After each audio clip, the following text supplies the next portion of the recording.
Oke, pada hari ini saya kan mewawancarai Adisti dengan apa itu kepentingan kerapian. Ya, saya Adisti Fatina Diarama dari kelas 11 MIPA 2 yang kali ini akan menjadi narasumber mereka. Siswa dari kelas 11 MIPA 2 yaitu Rista. Jadi kita mulai dari pertanyaan pertama ya. Apa arti kerapian? Menurut saya kerapian itu kan berarti tertib, bersih, terus juga tertata. Kalau kerapian tuh menurut saya pribadi tuh kerapian tuh kayak sesuatu yang teratur, terus enak dilihat, bersih gitu. Menjaga kerapian tentu saja penting. Kenapa? Karena kerapian itu bisa membuat kita nyaman, terus kayak gimana sih, enak dilihat orang juga. Menjaga kerapian itu ya jelas penting. Kenapa? Ya karena untuk kenyamanan bersama gitu kan. Terus ya biar nyaman aja. Dimana kalau kata saya sih dimanapun, di rumah, di sekolah, atau saat kita ada di tempat-tempat umum. Menjaga kerapian tuh harus selalu di mana-mana ya. Kayak misalnya bukan dari diri sendiri, bisa aja di tempat lain, misalnya di rumah atau di sekolah. Supaya juga kita bisa membuat orang lain nyaman, sama buat diri kita juga nyaman akan kerapian itu.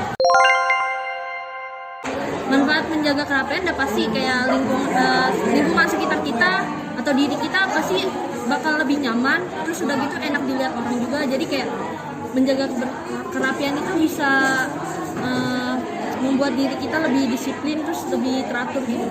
Manfaatnya ya tadi buat kenyamanan bersama, terus supaya kita juga jadi apa ya, melakukan sesuatunya juga jadi lebih tertata gitu. Kalau udah rapih kan berarti tinggal jalanin aja, ntar bisa dijalanin dengan lancar karena udah rapih, udah ada tersusun gitu. Kalau nggak ngejaga kerapian tuh udah pasti ya, kayak kita tuh nggak apa sih, jadinya lebih berantakan. Kayak misalnya kita nggak jaga kerapian dari diri kita, baju nih misalnya, pasti kita nggak enak dilihat orang, terus udah gitu jadi kesannya kayak orangnya jorok gitu. Jika tidak menjaga kerapian,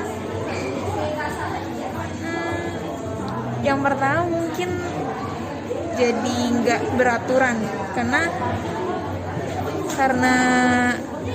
sulit kan ya, karena nggak rapi gitu, nggak tertata, yang kita nanti malah jadi bingung, acak-acakan, amburadul gitu. Jadi kayak pekerjaan apa yang kita lakukan itu nggak jadi selesai, malah jadi makin berantakan. Kalau misalkan di sekolah nih, kita kan tiap kelas terus juga ngerapiin barang-barang kita sendiri.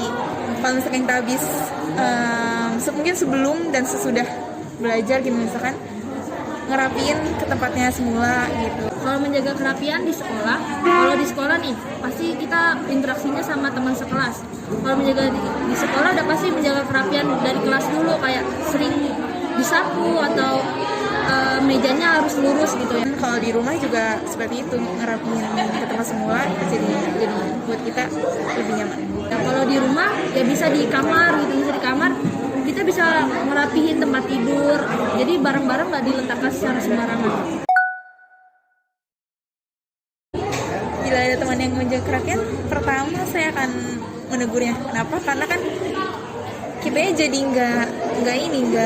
nggak nyaman buat ada di situ karena nggak rapi gitu kan. Udah negur, kalau misalkan dia minta dia buat beresin itu apa hal yang pokoknya biar jadi rapi gitu kan, kita ngomongin ke dia tolong rapiin misalkan. Terus habis itu kalau misalkan dianya nggak gimana ya, nggak sadar juga, ya udahlah kita intinya buat diri kita dulu buat rapi, begitu kita nyaman buat orang lain. Kalau nggak menjaga kerapian nih ada dua pandangan ya. Kalau misalnya dia nggak menjaga kerapian dalam hal pribadi dia, mungkin kita bisa memberikan dia sebuah nasihat atau menegur. Kalau misalnya dia nggak menjaga kerapian tapi untuk hal yang di tempat umum, seperti kayak dia nggak menjaga kerapian di kelas, kita bisa jaga kerapian itu. Jadi kayak misalnya dia ambil barang apa di kelas terus berantakan, mungkin dia mau beresin, kita bisa bantu beresin gitu. Ya, udah selesai sih. Terima kasih ya dari mau diwawancarai. Oke, terima kasih Rista.